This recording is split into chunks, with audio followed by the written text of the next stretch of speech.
As 2021 comes to an end, I had to take a break from performance reactions just for a second to discuss some of the great music that many of the artists you may have seen on this channel have put out this year. If you're new here, my name is Liza Quin. Welcome or welcome back to the place where we break down and discuss killer performances and great music. And this video presents my list of my top 10 favorite albums of 2021. Now, I was unsure at first about how to even narrow this down because, these lists are after all subjective, and this is based on things that I was exposed to and that I generally identified with.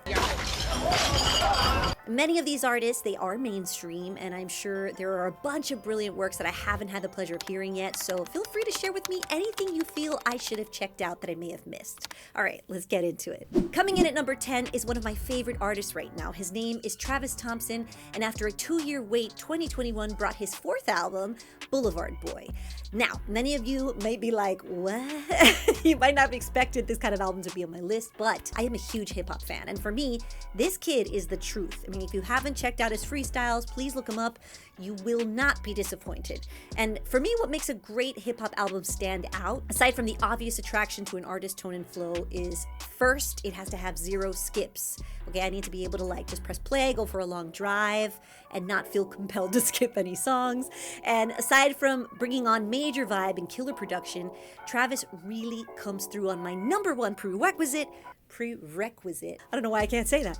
And that is hooks. If I can walk away remembering hook after hook after just the first listen, then that is a qualifier for me. And while this Seattle native brings G-Eazy on board for the single Dead Prezzies, which goes really hard, he also truly holds his own alone on songs like Hollywood Weed and Crossfaded, which I love.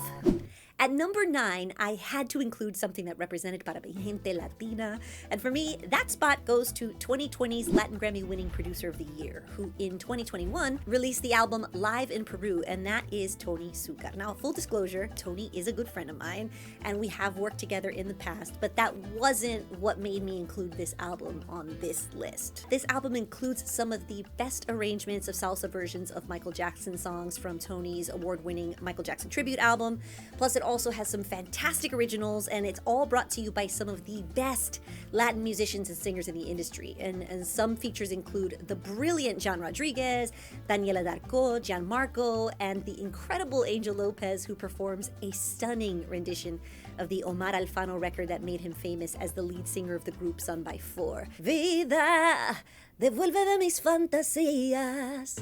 Okay, you should listen to him do it. The number 8 slot is gonna go to the amazing Jasmine Sullivan with Hotels. This is a singer's album, and it's a series of personal stories as told by different women in the album Interludes, which feels really raw and honest, and it feels like you're just sitting with your girls and sharing personal stories about sex and heartbreak and growth and redemption, but in a package that's just beautifully arranged. It gives you all the nostalgic feels with a fresh approach, and plus she has a killer collaboration with Anderson .Paak, another song with her, whom I absolutely love, and they really complement each other so well. But overall, Jasmine sings her ass off. Just close your eyes and listen to the track Lost Ones, and the performance will just bring you to tears.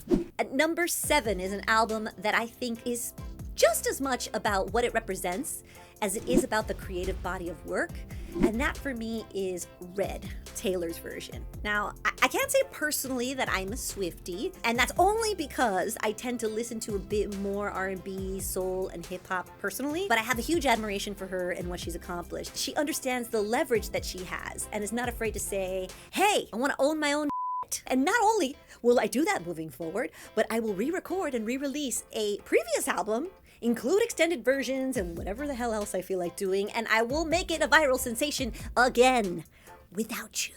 I will say it is really cool to hear a more mature Taylor re-record these songs, which are huge hits. And whether it's your preferred music or not, these songs are masterfully crafted, beautifully produced. So props to you, Taylor. I can't wait to hear what's in store for you next. My number 6 pick is another live album, but this time it's Chromeo, bringing us Date Night Chromeo Live. And truth be told, these aren't new songs, I know, but I gave this a spot for a number of reasons. And I gotta say, I'm a sucker for groove. It's fun, The songs never disappoint or get old, and it makes you feel like this would actually be a really great date night. But the thing that stood out the most to me was the mixes, and the vocals and effects just blend really well, and I also love just the overall flow of the show from start to finish, and I can just imagine how this would translate from the audience perspective, and then hearing the crowd again after having that 2020 live music withdrawal just really made me feel really good, and it reminded me once again how great Chromeo really is. My number 5 album is Planet Her by the beautiful Doja Cat.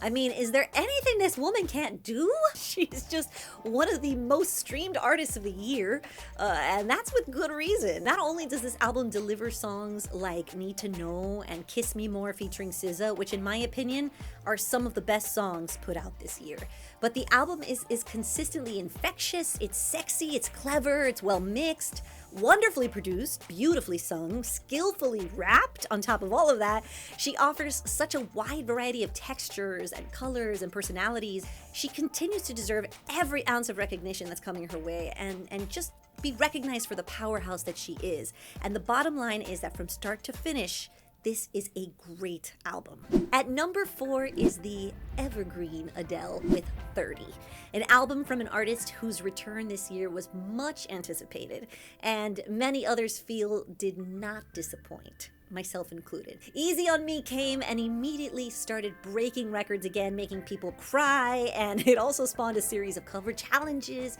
and it gave us all the feels we'd expect from an Adele song. For some, this should maybe be a number 1 pick, and for others, perhaps it's just more of the same, or even not the same as they were expecting at all. But after I sat with the album for a bit and carefully soaked in the details, I gotta say that it is masterful. I mean, there's a maturity that shows not only in the storytelling, but in the vocal technique and the vocal production. I absolutely love the Motown feel and the approach of songs like Hold On, and the rawness of the single upfront vocal of songs like To Be Loved. It's overall an honest, well thought out, beautifully sung, and digestible moment in time in this artist's life that will live on, just like her work has so far.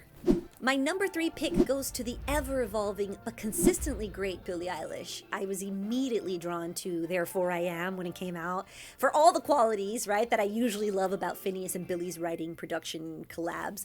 But then I heard My Future, and I was like, what?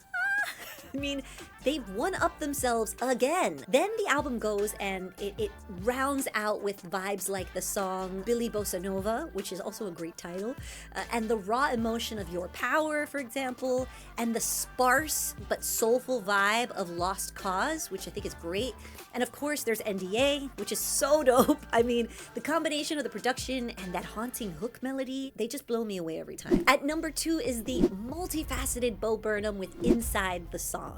Now, I know what some of you may be thinking, isn't that a comedy album? And sure, sort of. But the songs from this brilliant special were compiled into a 2-disc album, which has really been one of the greatest creative gifts of the year, in my opinion. And yes, Bo is hilarious, and he has the ability to help us laugh at some otherwise really dark topics, but he's also an insanely good musician and songwriter with the ability to take us on a journey that takes place all inside one home, one tiny space where we're all forced to face our demons, self-doubt, innermost fears, and flaws, just right there together with him as he masterfully creates this documentary / comedy special / album / autobiographical performance art work of sheer genius. And All Eyes on Me really deserves to be up there for Record of the Year. I mean, it goes head to head with anyone. And speaking of Record of the Year contenders, let's move on to the number 1 album, the album of the year in my eyes, An Evening with Silk Sonic. I did a reaction to this album here on this channel, and for those of you who did see my reaction already, you know how I feel about Blast Off, Throwing My Buds, I'm retiring. That's the very last song with the gorgeous Earth, Wind, and Fire vibes and the modulations, plus my stank face when I heard 777, which I think is my favorite, and my thoughts on the brilliance of Leave the Door Open. I mean, we all know about that. I didn't even need a thing this holiday season because Bruno Mars and Anderson .Paak brought me the gift that keeps on giving when they made this album. They are the silver lining of quarantine, and I can't thank them enough for this masterpiece. I adore you all, and I'm so, so grateful. May you have a healthy and prosperous 2022, and I will see you on the next one.